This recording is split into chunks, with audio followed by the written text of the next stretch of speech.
Je suis venu vous présenter The Beast. En anglais, le titre français, The Beast. Évidemment, ça veut dire la bête.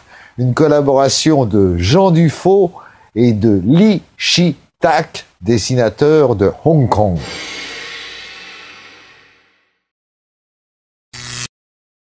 Donc The Beast, qui aurait pu faire 3 albums, qui fait un roman graphique cohérent, et c'est mieux comme ça, parce qu'on le lit d'une traite, et ça se passe à Hong Kong.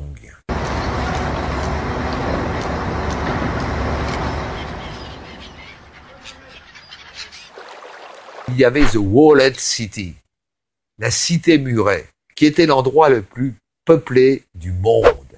Il y avait 1 800 000 personnes sur l'équivalent d'1 hectare. Imaginez ce que ça représente, une grande ville comme Houston sur 1 hectare à peu près, avec des containers superposés, et au-dessus, il y avait une école, de quoi récupérer l'eau, des gangsters forcément, mais aussi des commerçants, des chausseurs, des médecins, une église, et je pense que c'est de là que vient la mystérieuse cité à la porte d'or. Là, je vous dévoile quelque chose, où tout va se passer dans The Beast. Donc un endroit où tout peut arriver, un endroit de magie noire. Et là, il y a une reine mauvaise, dans ce Hong Kong immédiat mais futuriste, qui se prépare à lâcher les forces du dragon.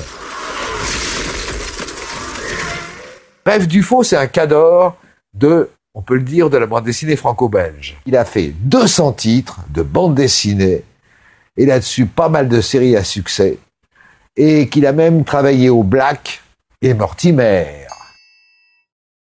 Ça fait 15 ans qu'il veut travailler avec Li Shi-tak. Li Shi-tak, il y a un album de lui qui est paru chez Dargaud, il y a de ça, on va dire une quinzaine d'années, ça s'appelait Spirit. Alors, dedans, c'était un noir et blanc très dense, très fort.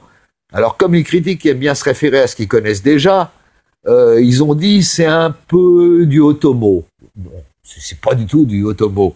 C'est beaucoup plus étrange, beaucoup plus bizarre. Il y a un déséquilibre entre des pages très blanches et des pages très noires. Et il y a un dessin étouffant qui fait un peu penser à Topor s'il avait décidé un jour de faire de la bande dessinée, mais sérieusement. Li Shi-tak a réussi à capter le Hong Kong passé, le Hong Kong présent et le Hong Kong futur dans un combat éternel qui est le chaos contre l'ordre. C'est avant tout un polar fantastique échevelé qui commence comme un récit d'espionnage et qui finit dans la plus grande fantaisie. Moi, personnellement, je ne dis pas ça souvent. Pour l'instant et pour moi, c'est le livre que j'attends cette année.